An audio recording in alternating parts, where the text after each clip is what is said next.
Hey everyone, this is Hill Street Soul, and you're tuned in to the core with the Millennial Coach, discussing topics on real life. Check it out. Everywhere you go, don't forget the ghetto. Listen to the core. Hi everyone, I'm the Millennial Coach and I am talking about self-esteem. So we're talking in this video, episode 2, and it's about doubt. But before we do that, it's not even this is dedicated to Wendy Williams, but it's not even a hot topic anymore. I do want to give a shout out to Elizabeth Moss. If you haven't seen The Veil, she did a very good British accent. I will recommend to watch The Veil. Really good 8-part series. And one of my friends, when my friends want something recommended, I always say, come to me because I have to view all the TV first before I can tell you to watch it. It's because I used to work in television, so I get where Wendy was coming from when she would talk about different shows.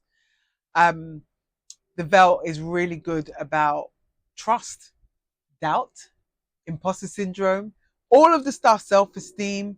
But it's because you're trying to figure out a crime. Is the crime legit, or is the person innocent of the crime? So if you do have the opportunity, please, I don't know what show, platform it's on. I've got, people call my websites that I watch my TV shows and movies dodgy. So I'm going to call them the dodgy sites. But trust me, I'm not paying for any more subscriptions. I'm so sorry. I've got Prime, Amazon Prime. That is enough. Like, I don't need Netflix. I don't even know what else is there. But I'm not paying for any more subscriptions. So I have a plethora of websites. So if you know me personally, reach out and I give them to you.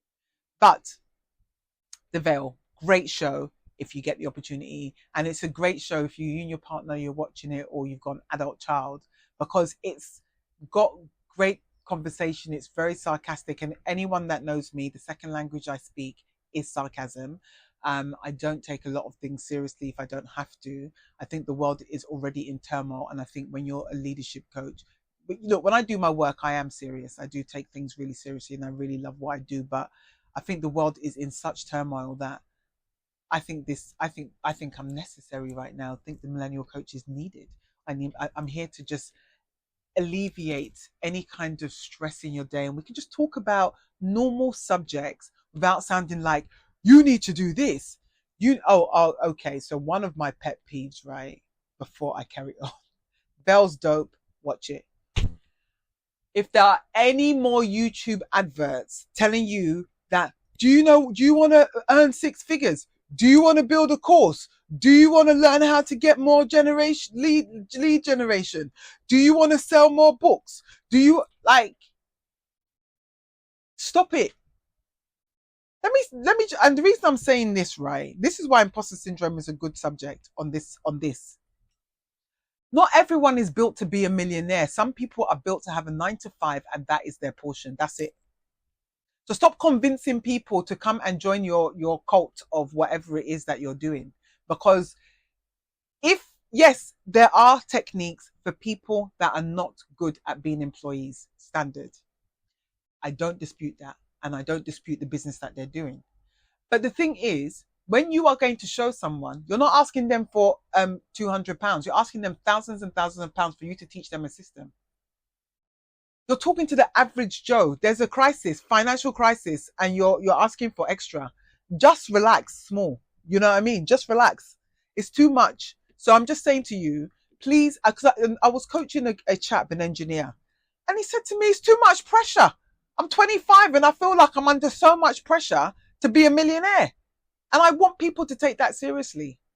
You do not have to conform to buying crypto, to buying stocks, to buying shares, to did it. It's too much.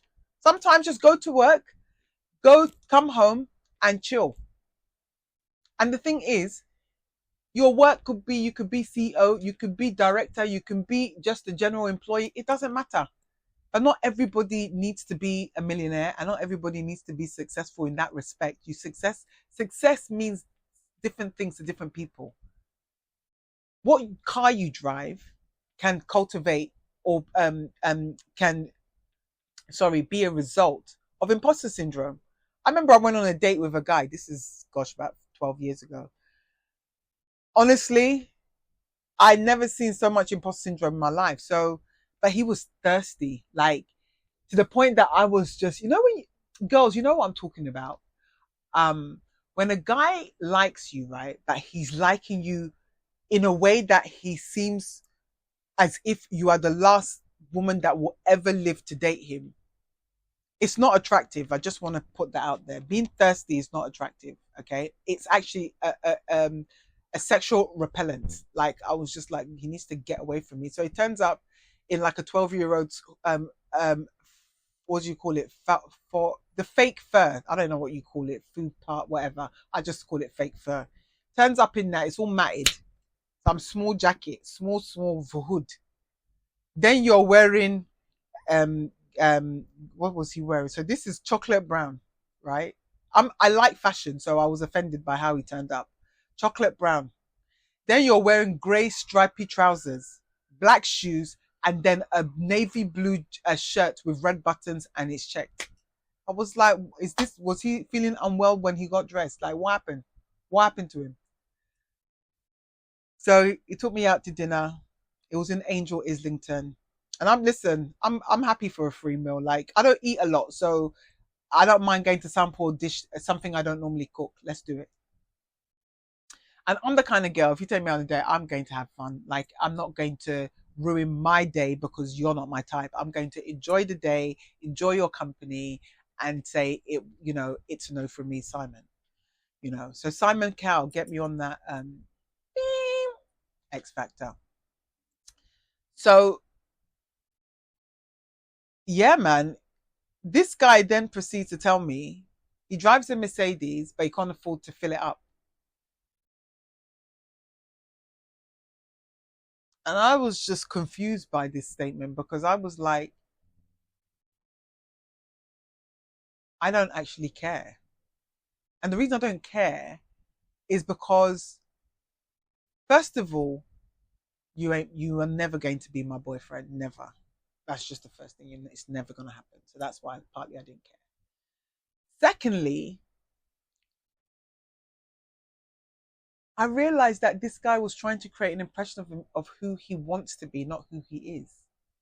So then I realized that I would have a problem because he was trying to level up by dating me. And I'm not saying that, do not take this as if I think I'm more superior, because that is not what I'm saying. Some guys need some assistance in leveling up. It might be just the way they communicate, it might be their circle, whatever it is, right? And trust me, I've met girls that have married men and they've helped them level up. And one girl asked her, did you think that you leveled up your man? She's like, hell yeah. And it was upsetting because this man has not treated this girl good. And I'm like, this girl has given you a good life and you're mistreating her. Men, when good women come into your life, please treat them like gold, because you don't get them often. A woman that will work, take care of you, take care of the children, love you for who you are. Please don't take it for granted, okay? Because, and the thing is, don't go into the relationship or marriage as an imposter, acting one way, and then you don't even feel worthy, but you get the girl. I don't know what's wrong with us sometimes as women. Because now it's due diligence. It's like, I want your blood sample. I want to know, what village your mum was born in. Like, I need to know those facts. So don't come and tell me, oh, yeah, but, I'm related to Dongote. Like, I'm not interested. I want blood sample. Okay? I want you to show me the house in whatever country you're from, your family are from. I want to visit the village. Like, I want to see for myself. And I'll tell you why. My therapist, I go and have colonics, right? And this woman said her friend married this guy. And he was showing, again, imposter syndrome, showing off that he's rich. He took her to some village in India. He's an Indian guy. She said the man was dirt poor. That kind of deception, you cannot deceive me. That's why I'm just calling Shannon Sharp. Nas, I'm still in two minds about you. Jada Kiss, you're taken. I can't do anything about that. I can't. I'm sorry. I know Shannon Sharp is looking for love. But that deception, that imposter syndrome, you lied to the girl, you lied to her. That's what I'm talking about. That kind of behavior. Imposter syndrome, you go into a job. It's not even imposter, it's even deception. Not even I'm even off topic. It's deception. It's even deception because you're lying to the people. How many of you have got managers that are rubbish? Let's just keep it 100. They don't know what they're doing. They don't even understand. They don't even understand the basics of their job. They don't know how to extract empowerment from, or even implement empowerment in their teams. How many people exhibit? Because a lot of people doubt their own abilities, and doubt is a thief of confidence. Doubt is a thief of confidence. If you are somebody who believes in themselves, but there's just a little bit more training that you need, you know what you do? You call the expert, i.e. myself, and you ask for session. I'm coaching a really cool person at the moment, right? She works in the pharmaceutical industry. Sometimes she's just sitting in the session going, wow. I'm like, are you all right? She's like, yeah, no one's ever broke it down like that before. And then she has activities to do. And so I put her activities in play, and she's clear about what she needs to do for the next session. But it's not, when you have doubt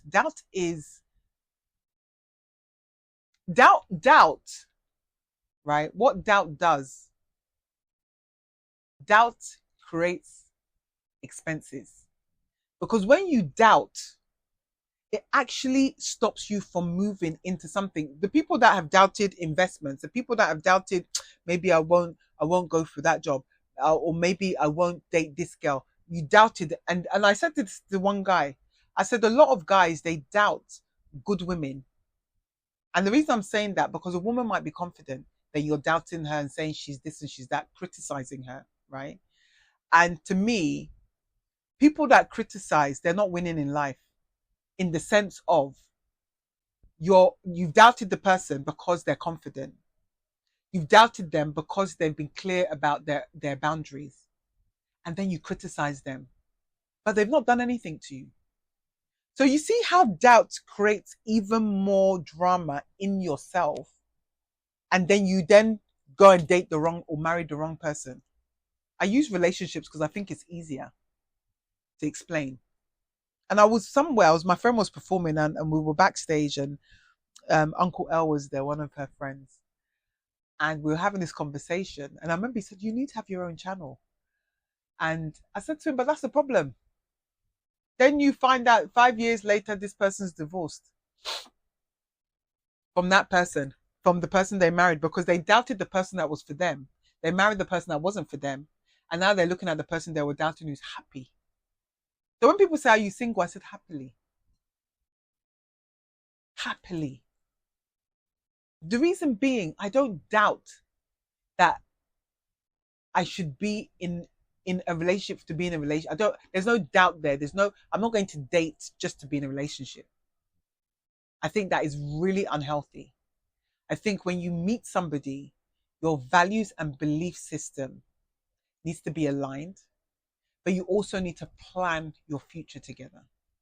And also, you need to hold your position in the relationship. You need to understand your positions, because your positions are going to change as time goes on.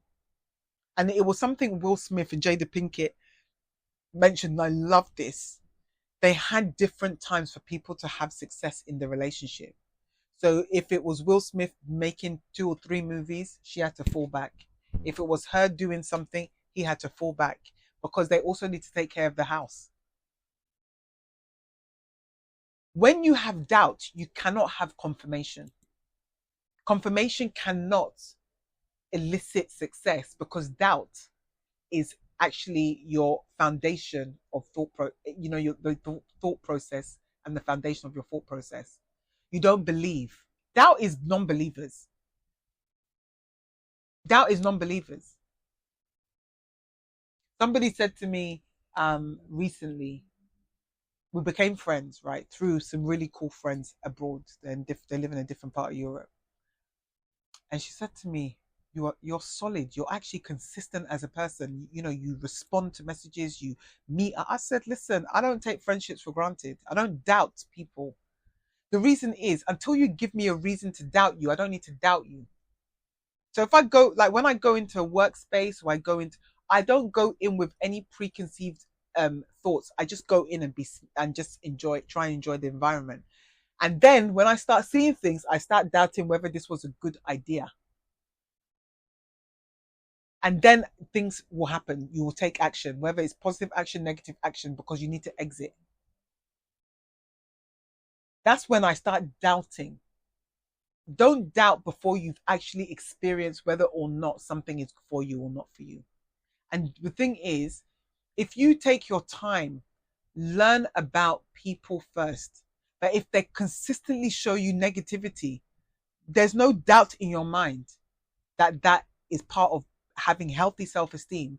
And that level of doubt is positive doubt. When you've got the negative doubt is when you're all, thinking this person did it. No, give people space to hang themselves.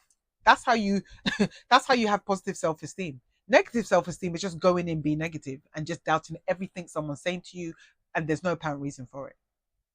So I hope that's been useful. I've been a little bit all over the place with this because doubt I think it's a tricky thing to actually pin down. And I think that if you can pin it down in a way that makes sense, and it makes sense when I talk about relationships and doubt, because there's been men. I'll never forget, and you'll be hearing this. If you listen to my shows, you will hear this all the time. So I dated this American guy, right? He was in the U.S. military when I was in the Middle East, and I know that he doubted whether or not we should date, and doubted whether or not we should live together. And there was a night that he had burnt his arm go-karting, and he woke me up about 2 a.m. and listen, when I'm tired, I'm miserable. My sister calls me Moody Mary, which I want to punch her in the throat for, but I won't. Because I am miserable when I'm really tired. I just don't say anything. I'll just wave to you. And he got up and he said to me, I thought moving in together was a mistake and dating. He said, you are probably one of the best things that's ever happened to me. And I wish I met you before, because he was going through a divorce. I wish I met you before I got married. Now you're probably asking me why I'm still not with him. Well, we both went. I moved from Bahrain to Dubai, and then he moved back to the States. He moved back to the AT. No, he was originally from the ATL. I can't remember. He probably went back to the ATL. And we had such an amazing, it was great. But no, he went to Virginia. That's where he went. But the thing was, I just didn't want to do a long distance relationship. I just didn't have it in me. I'm not even going to lie. I just didn't have it in me. And so I just, but he was a great guy. I had no doubt about it. But for me, when he left, he stayed in contact, but it wasn't in a way where I felt like he was continuing to build a relationship, because relationships, you don't just have one and then you stop. You have to keep working at it. It's not, see, this is when there's no doubt. If you date, you marry somebody, you keep dating after you're married. Don't take that for granted. Everybody. You have to keep being interested. You have to keep growing together. So when we're talking about self-esteem, if you create negative doubts, that becomes the forefront of your mindset. If you have healthy doubt, it becomes the afterthought of an action, because you're thinking, oh, was that the right thing? That's healthy doubt. But the one that comes before thought, the doubt that becomes before thought, that's when you have that negative experience. So I hope that's made sense. Again, subscribe, and I will see you in part 3. I'm the Millennial Coach. Peace.